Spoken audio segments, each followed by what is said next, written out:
Hello साथियों, मैं V L लूणा मेरे यूट्यूब चैनल स्टडी टाइम में आपका हार्दिक स्वागत करता हूं। हम हिंदी साहित्य के इतिहास का जो हम फर्स्ट ग्रेड है उसका रिवीजन कर रहे हैं। तो आज की ये रिवीजन की हमारी 4 नंबर की क्लास है। पिछली जो क्लास है आपने नहीं देखी है तो आप कंटिन्यू मेरे चैनल से जुड़ जाइए, क्योंकि जो पिछली जो क्लास है वो मेरे यूट्यूब चैनल पे एक प्लेलिस्ट बनी हुई है जिसपे हमने संपूर्ण फर्स्ट ग्रेड कोर्स किया। उस प्लेलिस्ट में सारी वीडियो है वो क्रम से आप जाकर उसको कंटिन्यू वॉच कर सकते हैं।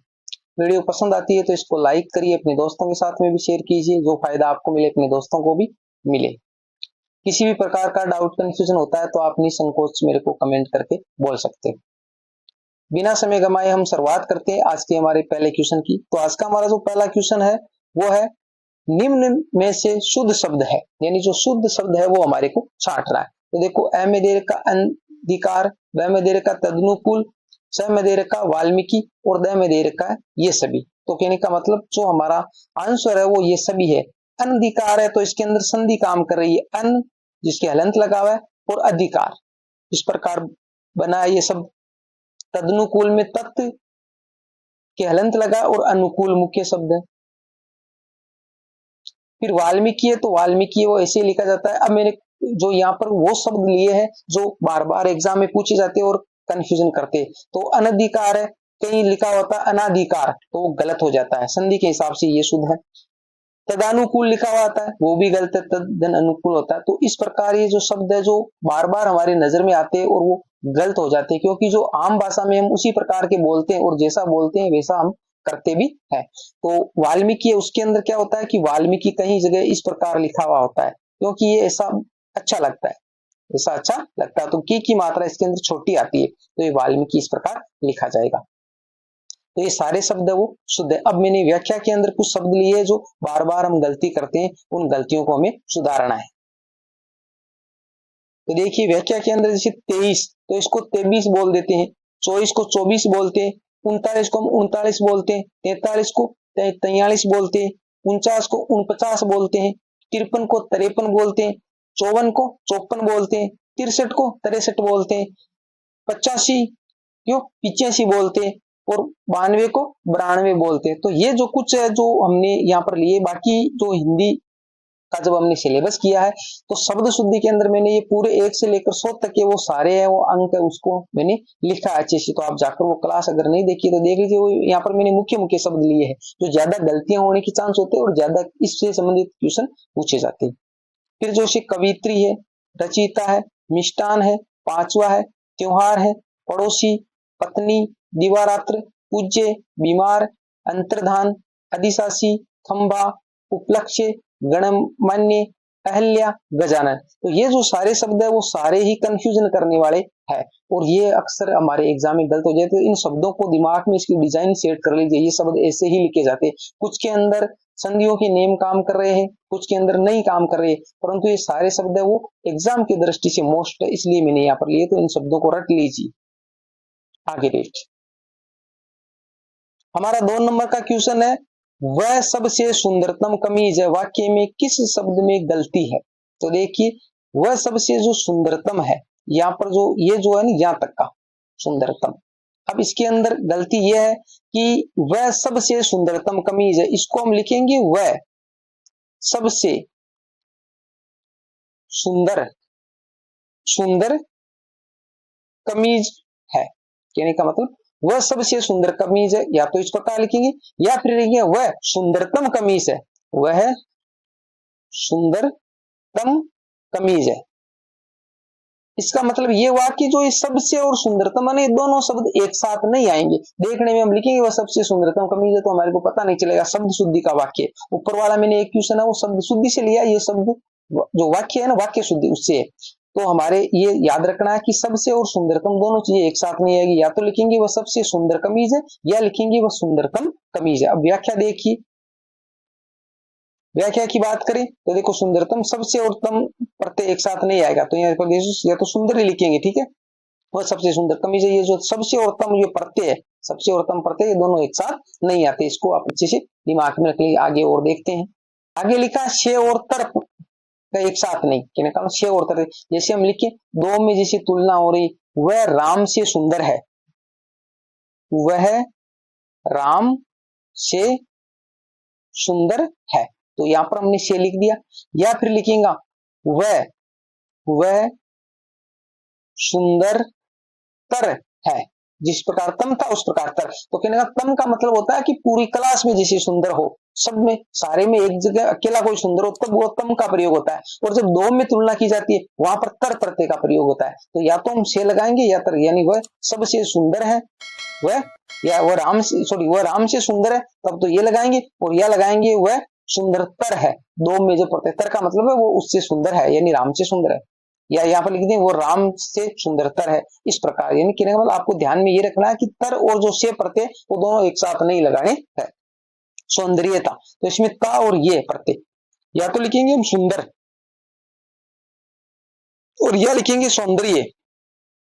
तो इसके अंदर देखो सुंदर और सौंदर्य, तो इसके अंदर एक तो हुआ हमारा ये ता और ये हो गया ये। तो यहाँ पर हमने दो प्रत्यय लगा दी, सुंदरता भी हो सकता है, सुंदरता। तो यहाँ पर देखो ता प्रत्यय और यहाँ पर ये प्रत्यय, तो दोनों प्रत्यय एक साथ लगाने से बना सौंदर्यता। तो ये सौंदर्यता शब्द वो गलत है।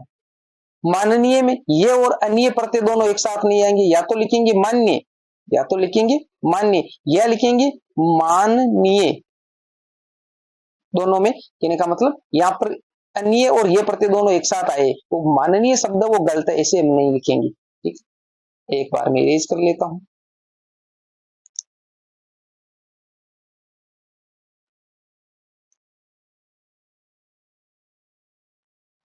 दो क्वेश्चन हमने व्याकरण के किए, तीसरा हमारा क्वेश्चन है वो हिंदी साहित्य का इतिहास का है।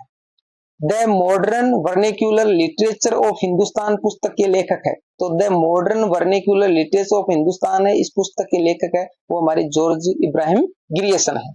व्याख्या देखते हैं हम इसकी। व्याख्या में दे रखा है प्रकाशन वर्ष, यानी 1881 ईस्वी में प्रकाशित हुआ था ग्रियर्सन का जो ये ग्रंथ है। 952 कवि है इसके अंदर। भाषा इसकी अंग्रेजी है, अंग्रेजी भाषा में लिखा गया था क्योंकि ये विद्वान वो अंग्रेज थे। 11 भागों में विभाजित है, यानी इसको अलग अलग भागों में विभाजित किया तो 11 भागों में ये विभाजित है। हिंदी अनुवाद इसका किसने किया? डॉक्टर किशोरी लाल गुप्त ने किया है। द वर्नाकुलर जो लिटरेचर ऑफ हिंदुस्तान है इसका हिंदी अनुवाद है वो डॉक्टर किशोरी लाल गुप्त ने किया। किस नाम से? हिंदी साहित्य का प्रथम इतिहास 1957 ईस्वी में किया। 1881 ईस्वी में प्रकाशित है। अनुवाद है वो कब हुआ है? 1957 में। गिरियसन ने हिंदी को अंग्रेजों द्वारा आविष्कृत भाषा कहा, ये आया हुआ क्वेश्चन है। गिरियसन ने जो हिंदी है उसके बारे में क्या कहा है कि अंग्रेजों द्वारा आविष्कार की गई भाषा है। रामचंद्र शुक्ल ने इस ग्रंथ को बड़ा वर्त संग्रह कहा है, जिस प्रकार मिश्र बंधुओं के ग्रंथ को कहा है बड़ा भारी वर्त संग्रह, क्योंकि उसके 4,591 कवि थे और लगभग की बात करें तो 5,000 कवि थे। परंतु इसके अंदर क्या, इसके अंदर हमारे जो रामचंद्र शुक्ल है इसको बड़ा वर्त संग्रह कहा है और उसको बड़ा भारी वर्त या प्रकांड कविवर्त संग्रह कहा है। इस ग्रंथ का सर्वप्रथम वाचन प्राच्य विदा विशारद सभा वियना ने किया था, यानी सर्वप्रथम इसका वाचन जब लिखा गया तो वाचन किया गया वो किसने किया? प्राच्य विदा विशारद सभा है जो कहा वियना में उसने किया। गिरियसन ने भक्ति काल को हिंदी साहित्य का श्रवण काल कहा, यानी हिंदी साहित्य को श्रवण काल किस विद्वान ने कहा है? तो हमारे जॉर्ज इब्राहिम गिरियसन ने सर्वप्रथम इन्होंने कहा इसको श्रवण काल। अब बात करते हैं हम 4 नंबर क्वेश्चन की। डॉक्टर रामकुमार वर्मा ने हिंदी साहित्य के काल विभाजन की शुरुआत मानी है, यानी डॉक्टर रामकुमार वर्मा ने हिंदी साहित्य का जो इतिहास को उसका काल विभाजन किया है तो उसकी जो शुरुआत है वो 750 विक्रमी से मानी है, 750 विक्रमी से। व्याख्या देखते हैं। तो रामकुमार वर्मा है ना, उस रामकुमार वर्मा ने जो काल विभाजन किया है इन्होंने हिंदी साहित्य इतिहास को 5 भागों में विभाजित किया है। कितने भागों में? 5 भागों में। पहला जो वह संधि काल उसको 750 से 1000 विक्रमी तक माना है और फिर चारण काल है वो 1000 ईस्वी से 1375 ईस्वी, यानी कहने का जो ये काल है ना संधि काल यही अलग है, बाकी तो फिर यहाँ पर 1000 से 1375 विक्रमी आगे वो चल रहा है। ये थोड़ा थोड़ा पीछे से मान लिया इन्होंने। लगभग विद्वानों ने क्या 1000 ईस्वी के और 1050 विक्रमी के लगभग, जैसे 1050 है वो विक्रमी किसने माना? आचार्य रामचंद्र शुक्ल ने। तो इन्होंने 1000 विक्रमी से मान लिया। बाकी संधि चारण काल है वो 750 वो पीछे से मान लिया। तो संधि काल है वो 750 से 1000 विक्रमी तक है। चारण काल है वो 1000 से 1375 विक्रमी से। और ये मोस्ट आपको याद करना पूछा जाएगा क्वेश्चन। आगे देखिए। आगे हमारा जो भक्ति काल है वो 1375 से 1700 विक्रमित का ये ईस्वी विक्रमी वाला चक्कर आपको अच्छे से ध्यान रखना है। आपसे वहां पर क्वेश्चन पूछा जाए आचार्य डॉक्टर रामकुमार वर्मा उन्होंने जो भक्ति काल की समय सीमा ईस्वी सन में मानी है, तो उसको ईस्वी सन बनाना होता है, ये विक्रमी देर का है, तो आपको कंफ्यूजन नहीं होना है। इसमें से 57 वो माइनस करनी है, 57 माइनस करोगे तो ईस्वी आ जाएगा। रीति काल है वो 1700 से 1900 विक्रमी है, कंफ्यूजन नहीं होना, सिर्फ याद करना है आपको विक्रमी। अब क्वेश्चन किस प्रकार का पूछा उसको अच्छे से पढ़ना है। आधुनिक काल है उसको 1900 से अब तक माना है, ये भी सारा क्या है विक्रमी की बात हो रही है, ये विक्रमी सन में माना गया। इस रचना में 693 ईस्वी से 1693 ईस्वी तक का ही वर्णन हमें देखने को मिलता है। 693 से लेकर के 1693 ईस्वी में 1000 वर्षों का जो समय वो ही हमारे को देखने को मिलता है इस रचना में, किसमें जो रामकुमार वर्मा द्वारा लिखी गई है। जन्म की बात करें रामकुमार वर्मा के तो 15 सितंबर 1905 ईस्वी में इनका जन्म हुआ था, सागर जिला जो मध्य प्रदेश में है। मृत्यु की बात करें तो 1990 ईस्वी में हुई थी। इनके ग्रंथ के नाम की बात करें तो हिंदी साहित्य का आलोचनात्मक इतिहास रामकुमार वर्मा के ग्रंथ का नाम है, जो 1938 ईस्वी में प्रकाशित हुआ है। इन्होंने वीरगाथा काल को चारण काल व इससे पूर्व के काल को संधि काल कहकर पुकारा। तो हमने पीछे देखा संधि चारण काल, तो जो इससे वीरगाथा काल से पहले का था उसको इन्होंने संधि काल कहा, और चारण काल है वो वीरगाथा काल को कहा है। वीरगाथा काल में चारण काल, क्योंकि जो राष्ट्र साहित्य लिखे गए वो ज्यादातर चारण कवियों द्वारा लिखे गए, इसलिए उन्होंने इसको चारण काल कहा है। इन्होंने अपभ्रंश के कवि स्वयंभू, ये मोस्ट है, पूछा गया क्वेश्चन है, को हिंदी का प्रथम कवि माना जो अपभ्रंश का था, परंतु इन्होंने ये गलती की है कि उनको हिंदी का प्रथम कवि मान लिया है। इन्होंने भक्ति काल की निर्गुण ज्ञानाश्री शाखा को संत काव्य कहा है, और जो प्रेमाश्री काव्य उसको सूफी काव्य। मैंने आपको हिंदी साहित्य का इतिहास पढ़ाया है, भक्ति काल वहां पर इसको अच्छे से समझाया है। निर्गुण और जो सगुण है वो हमारे रामचंद्र शुक्ल ने इसका विभाजन किया, उस टाइम दिया है। बात करते हैं हम 5 नंबर क्वेश्चन की। 5 नंबर का हमारा क्वेश्चन है, हिंदी में काव्य गुण कितने प्रकार के होते हैं? तो हमारे हिंदी के अंदर काव्य गुण है वो कितने प्रकार के होते? 3 प्रकार के होते हैं। 3 प्रकार में कौन कौन से होते हैं? एक होता है प्रसाद गुण, ठीक है, एक होता है हमारा ओज गुण, और एक होता है माधुर्य गुण। प्रसाद गुण वो होता है जिसको पढ़ने से हमारे को सिंपल सा अर्थ मालूम पड़े, जैसा ही पढ़े और पढ़ते ही हमारे को उसका अर्थ समझ में आ जाए, किसी भी प्रकार की क्लिष्टता उसके अंदर ना हो, ऐसे शब्द उसके अंदर ना हो जिसको हमारे को उसका अर्थ जानना पड़े, यानी पढ़ते ही हमारे को उसका अर्थ स्पष्ट हो जाता है। जिस प्रकार देखी सुदामा की दीन दशा, करुणा करी के करुणा निधि रोए। तो इसका मतलब सीधा सा बात है कि जो सुदामा की जो दीन दशा है वो कितनी दयनीय हो रही, और उसको देखते हैं करुणा निधि जो भगवान है हमारे, उसकी आंखों में आंसू आ गए। तो ये साधारण सी बात है। ओज गुण वो होते जिसके अंदर, जिस रचना को पढ़ने से हमारे अंदर एक वीरता का भाव जागृत हो जाए वो। और माधुर्य गुण वो है कि जिसकी रचना को पढ़ने से हमारे शरीर के अंदर, हमारे मन के अंदर एक मधुरता व्याप्त हो जाए, एक मिठास व्याप्त हो जाए। तो ये हो गया। अब प्रसाद जो गुण है उसके अंदर पांचाली रीति होती है, यानी प्रसाद गुण के जितने भी उदाहरण है वो पांचाली रीति के उदाहरण है। ओज गुण है उसके अंदर गौड़ी रीति होती है, और माधुर्य गुण है उसके अंदर वैदर्भी रीति होती है। तो ये हमारा मोटी हमने जो हमारा गुण था काव्य गुण सिलेबस में दे रखा, उसका भी हमने रिवीजन कर लिया है, ठीक है। अब हम अगली जो क्लास है उसके अंदर और रिवीजन करेंगे, यानी 4 क्लास हमने कर ली, 5वीं क्लास कल करेंगे।